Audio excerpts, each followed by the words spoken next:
তো বন্ধুরা তোমরা যেমনটা জানো 2018 পর থেকে কিন্তু আরপিএফ এর কোনো ভ্যাকেন্সি বার হয়নি এবং তারপরে এই লকডাউন পড়ে যায়, যার কারণে কিন্তু আরপিএফ এর কোনো ভ্যাকেন্সি বেরোয়নি। জাস্ট শোনা যায় যে নোটিফিকেশন বেরোবে এবছর ওবছর, বাট ফাইনালি 2024-এ কিন্তু আরপিএফ এর নোটিফিকেশনটা জারি হয়ে গেছে।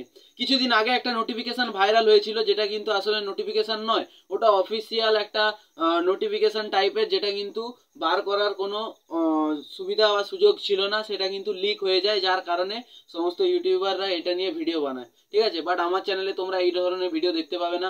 যেটা অফিসিয়াল মেন নোটিশ এসেছে আমি সেটা নিয়ে আলোচনা করব, একদম ডেডিকেটেড ভাবে বানিয়েছি টপিক ওয়াইজ।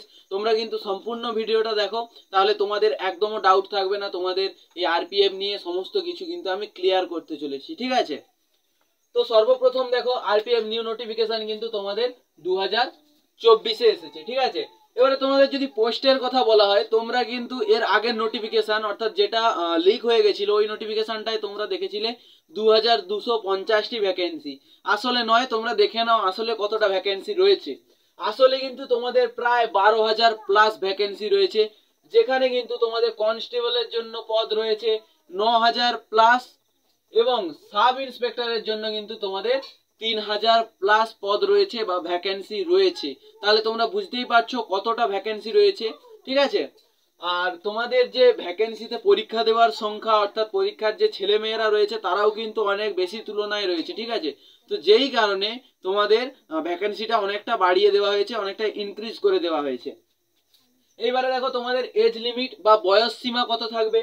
তোমাদের দেখো কিন্তু 18 থেকে 25 কনস্টেবলের জন্য, যারা কনস্টেবলে ফর্ম ফিল আপ করবে তাদের কিন্তু 18 থেকে 25, এবং এসটি এসসি ওবিসি তোমাদের যা ছাড় রয়েছে তোমাদের কিন্তু ছাড় রয়েছে।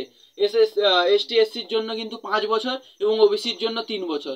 তাহলে তোমরা কিন্তু যারা এসটি এসসি রয়েছে তোমরা কিন্তু 18 থেকে 30 পর্যন্ত সময় পেয়ে যাচ্ছ। কেমন? এরপরে আসছি তোমরা যারা সাব ইন্সপেক্টর অর্থাৎ এসআই এর পদে যারা যোগ করবে বা এসআই এর যারা ফর্ম ফিল আপ করবে, তোমরা তোমাদের বয়স হতে হবে কিন্তু 20 থেকে 25 তোমাদের বয়স হতে হবে। আর একটা যেটা ভালো কথা আরপিএফ এ সেটা তোমাদেরকে বলে দিচ্ছি, যে তোমরা কিন্তু কনস্টেবল এবং সাব ইন্সপেক্টরে একই সঙ্গে কিন্তু তোমরা ফর্ম ফিল আপ করতে পারো এবং তোমরা পরীক্ষা দিতে পারো দুটোতেই। কেমন? দুটোতেই তোমরা ফর্ম ফিল আপ করতে পারবে এবং দুটোতেই তোমরা পরীক্ষাও দিতে পারবে, কোনো অসুবিধা নেই। এবারে তোমাদের ছেলেরা যারা রয়েছে ছেলেদের হাইট কত চাইছে? ছেলেদের হাইট চাইছে দেখো 165 সেন্টিমিটার, এবং এসসি এসটিদের জন্য যা ছাড় রয়েছে তা তো রয়েছেই। ঠিক আছে, জেনারেলদের জন্য অর্থাৎ নর্মালি সবাইয়ের জন্য কিন্তু 165 সেন্টিমিটার। এবারে যদি চেস্টের কথা বলি, চেস্ট দেখো তোমাদেরকে 80 থেকে 85 অর্থাৎ 5 সেন্টিমিটার ফুলিয়ে দেখাতে হবে। এটা আমি জেনারেলদের জন্য বলছি। যারা এসসি এসটি রয়েছে তাদের কিন্তু 76 থেকে 81 করতে হবে। ঠিক আছে, তোমরা চেষ্টাও কিন্তু ছাড় পেয়ে যাচ্ছ। কেমন? এরপরে আমি মেয়েদের কথায় আসছি। মেয়েদের হাইট কত লাগবে? মেয়েদের হাইট বা ফিমেলদের হাইট লাগবে কিন্তু 155 সেন্টিমিটার। বাকি যারা এসটি এসসি রয়েছে তাদের তো অবশ্যই ছাড় রয়েছে, তোমরা জানো। কেমন? আর চেস্ট তো মাপা হয় না আমাদের মাতাদের জন্য। ঠিক আছে, ফিমেলদের জন্য কোনো চেস্ট মাপা হয় না। এরপরে আসছি তোমাদের সাব ইন্সপেক্টর বা এসআই এর পিইটি কিভাবে হবে। পিইটি কথা অর্থ ফিজিক্যাল এফিসিয়েন্সি টেস্ট। ঠিক আছে, এখানে তো তোমাদেরকে পিএমটি বলে দিলাম, যেখানে তোমাদের হাইট চেস্ট রয়েছে। কেমন? এবারে তোমাদের পিইটি অর্থাৎ এফিসিয়েন্সি টেস্ট, রানিং কি হবে, লং জাম্প, হাই জাম্প কত কি হবে তোমরা দেখে নাও চট করে।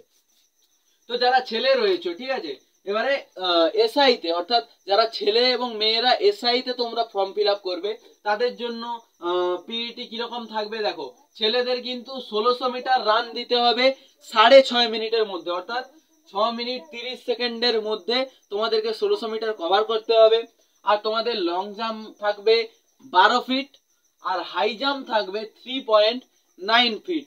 এটা এসআই ছেলেদের জন্য। এবারে এসআই মেয়েদের জন্য কি আছে বা ফিমেলদের জন্য কি আছে?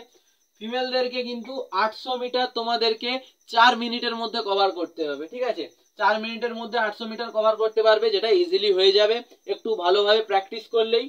আর তোমাদের লং জাম্প করতে হবে 9 ফিট এবং হাই জাম্প করতে হবে 3 ফিট। ঠিক আছে, এইবারে আসছি কনস্টেবল। কনস্টেবলের পদে যারা ফর্ম ফিল আপ করবে তাদের জন্য তোমাদের কি কি পিইটি রয়েছে তোমাদের কন্ডিশন দেখো। পিইটি যারা ছেলেরা রয়েছে কনস্টেবলে 1600 মিটার কিন্তু তোমাদেরকে 5 মিনিট 45 সেকেন্ডের মধ্যে কভার করতে হবে, যেহেতু তোমরা কনস্টেবলে সেই কারণে তোমাদের কিন্তু সময় অনেকটা কম দেওয়া হচ্ছে, ঠিক আছে। তাও যারা মোটামুটি ভালোভাবে প্র্যাকটিস করবে 5:45-এর মধ্যে তারা ঢুকতে পারবে, কারণ আর্মিতেও 5:45 টাইম দেওয়া হয়। তো তোমরা যারা আর্মিতে ট্রাই করেছো তারা অবশ্যই কিন্তু কভার করে নিতে পারবে খুব সহজেই। এরপরে আসছি লং জাম্প 14 ফিট, কনস্টেবলের জন্য 14 ফিট, আর সাব ইন্সপেক্টরের জন্য কিন্তু 12 ফিট। তোমরা এগুলো মাথায় রাখবে। কনস্টেবলের জন্য একটু বেশি, কারণ তোমাদের পদরা একটু নিচু, ঠিক আছে। তারপরে হাই জাম্প তোমাদেরকে 4 ফিট দিতে হবে।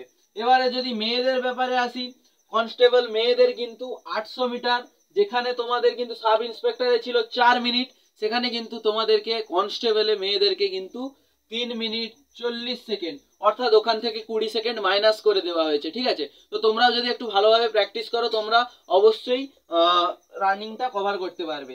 আর লং জাম্প তোমাদের যেরকম 9 ফিট রয়েছিল 9 ফিট, এবং হাই জাম্প তোমাদের 3 ফিটই রয়েছে। এবারে যদি তোমরা বলো যে দাদা অনলাইন অ্যাপ্লাই কবে থেকে স্টার্ট হবে, ঠিক আছে। তো অনলাইন অ্যাপ্লাইয়ের যে স্টার্টের প্রসেসটা, তোমরা আমাকে মেসেজ করো, হোয়াটসঅ্যাপে স্ক্রিনে মেসেজ দেখতে পাচ্ছ, ওখানে মেসেজ করলে আমি তোমাদেরকে নোটিফিকেশনটা দিয়ে দেবো। এখনো পর্যন্ত কিন্তু তোমাদের অনলাইন ডেট জানানো হয়নি। এইবারে বলছি তোমাদের ফর্ম ফিল আপ করার সময় কিন্তু কাদের কত টাকা লাগছে তোমরা একবার দেখে নাও।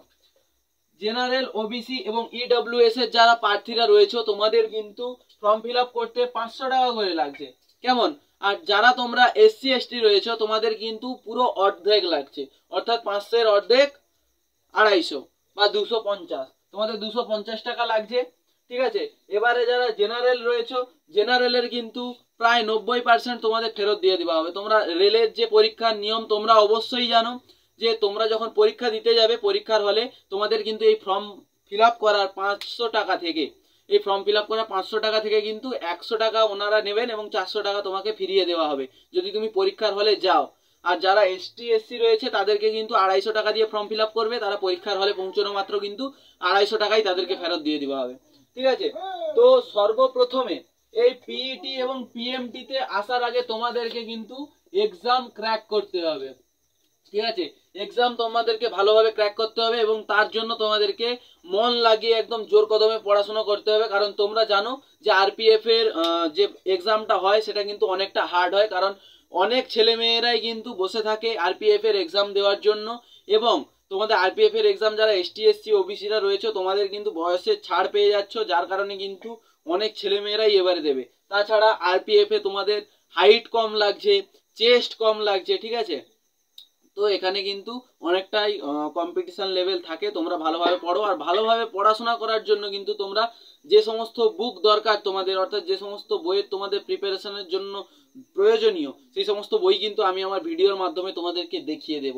আর তোমাদেরকে নোটিফিকেশনটা আমি জানিয়ে দিলাম পুরো স্পষ্টভাবে। আশা করছি তোমাদের সঙ্গে পুরো ক্লিয়ার ভাবে আলোচনা করলাম এই নোটিফিকেশনটা নিয়ে। এরপরেও যদি কারোর কোনো ডাউট থেকে থাকে তোমরা কিন্তু কমেন্টে জানাতে পারো। সবাই ভালো থেকো, সুস্থ থেকো, দেখা হচ্ছে নেক্সট একটা ইনফরমেটিভ ভিডিও নিয়ে। জয় হিন্দ, জয় ভারত, বন্দে মাতরম।